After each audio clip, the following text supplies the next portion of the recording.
2026 உலகம் அதிவேகமாக ஓடிக்கொண்டிருக்கிறது. ஆனால் இன்றும் பலருடைய முன்னேற்றம் தடைபட்டு நிற்பதற்கு பின்னால் ஒரு இரகசிய காரணம் இருக்கிறது.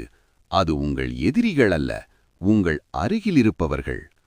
மாபெரும் அறிஞர் சாணக்கியர் சந்திரகுப்தனிடம் சொன்ன அந்த இரகசியம் இன்றும் நமக்கு பொருந்தும். மனதின் வாசம், இங்கே உண்மைகள் பேசும். உங்கள் வாழ்க்கையை சிதைக்கும் அந்த 8 வகை மனிதர்கள் யார்? உடனே விலகி நடங்கள். நெறிமுறை 1. டிஜிட்டல் முகமுடி அணிந்தவர்கள். சந்திரகுப்தா, உன் வெற்றியை கொண்டாடுபவர்கள் எல்லோரும் உன் நலன் விரும்பி அல்ல.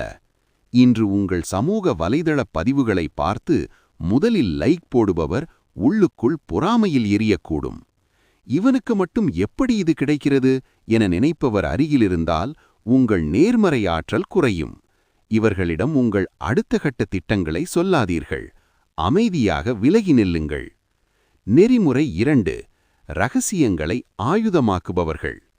நீங்கள் அழுது வடிந்த கதையையும் உங்கள் குடும்ப பலவீனத்தையும் ஒருவன் ஆர்வமாக கேட்கிறான் என்றால் எச்சரிக்கையாக இருங்கள். அவன் உங்களை புரிந்து கொள்ளவில்லை, உங்களை பயன்படுத்த தகவல் சேகரிக்கிறான். நாளை ஒரு சிறு சண்டை வரும்போது அதே தகவலை உங்கள் மீது அம்பாக எய்வான். அத்தகைய நச்சு மனிதர்களிடம் மௌனமே சிறந்த ஆயுதம். நெறிமுறை 3. நல்லவன் என முத்திரை குத்துபவர்கள். நீ ரொம்ப நல்லவன், நீ இதை செய்ய மாட்டேன்னு எனக்கு தெரியும். இந்த வார்த்தை ஒரு இனிப்பான சிறை. உங்களை நல்லவன் என்ற போர்வையில் வைத்து தங்களுக்கு தேவையான வேலைகளை செய்து முடிப்பார்கள். நீங்கள் இல்லை என்று சொல்லும் நிமிடம் உங்களை மோசமானவனாக சித்தரிப்பார்கள். உதவி செய்யுங்கள், ஆனால் அடிமையாகாதீர்கள். நெறிமுறை 4. நேரத்தை திருடும் நிழல்கள். 2026 உங்கள் மிகப்பெரிய சொத்து கவனம், ஃபோக்கஸ். உங்கள் நேரத்தை மதிப்பளிக்காமல் தேவையற்ற வதந்திகளையும் எதிர்மறை செய்திகளையும் உங்களிடம் கொண்டு வருபவர்கள் உங்கள் வாழ்நாளை திருடுபவர்கள். வெற்றியாளராக மாற வேண்டுமானால் இவர்களிடமிருந்து ஓடிவிடுங்கள்.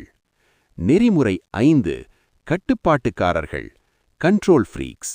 அன்பு என்ற பெயரில் உங்கள் ஒவ்வொரு முடிவையும் விமர்சிப்பவர்கள். நான் சொல்வதைக் கேள், உனக்கு தெரியாது என்று உங்கள் தன்னம்பிக்கையை சிதைப்பார்கள். ஆலோசனை கேட்கலாம், ஆனால் அனுமதி கேட்க வேண்டிய அவசியமில்லை. உங்கள் கனவுகளுக்கு தடை போடுபவர்கள் யாராக இருந்தாலும் ஒரு எல்லைக்கோடு கிழித்து விலகி நில்லுங்கள். நெறிமுறை 6.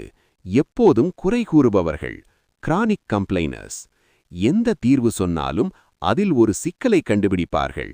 இவர்களிடம் இருந்தால் உங்கள் மூளையும் தோல்வியை பற்றி மட்டுமே சிந்திக்கத் தொடங்கும். உங்கள் உற்சாகத்தை கொல்லும் இந்த எனர்ஜி வாம்பயர்களிடமிருந்து தள்ளியிருப்பதே புத்திசாலித்தனம். நெறிமுறை 7. போலி புகழ்ச்சி செய்பவர்கள். சாணக்கியர் கூறுவார், முகம் பார்த்து புகழ்ந்து முதுகுக்குப் பின் இகழ்பவன் நச்சு பாத்திரம் போன்றவன். உங்கள் தவறுகளை சுட்டிக்காட்டாமல் உங்களை திருப்திப்படுத்த புகழ்பவர்கள் உங்கள் வீழ்ச்சிக்கு காத்திருப்பவர்கள். உண்மையான நண்பன் கசப்பான உண்மையை பேசுவான். நெறிமுறை 8.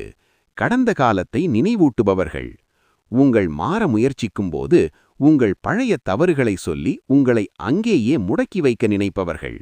2026 நீங்கள் புதிய மனிதனாக வளர வேண்டும்.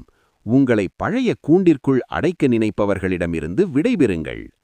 சந்திரகுப்தா, விலகி நடப்பது ஓட்டமல்ல, அது புத்திசாலித்தனம்.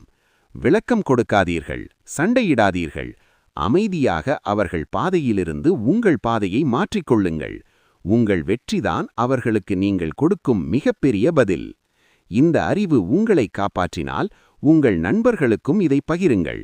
இது போன்ற வாழ்வியல் உண்மைகளை தொடர்ந்து கேட்க மனதின் வாசம் சேனலுக்கு இப்போதே சப்ஸ்கிரைப் செய்யுங்கள். உங்கள் வாழ்வில் நீங்கள் சந்தித்த இப்படிப்பட்ட மனிதர் யார்? கீழே கமெண்ட்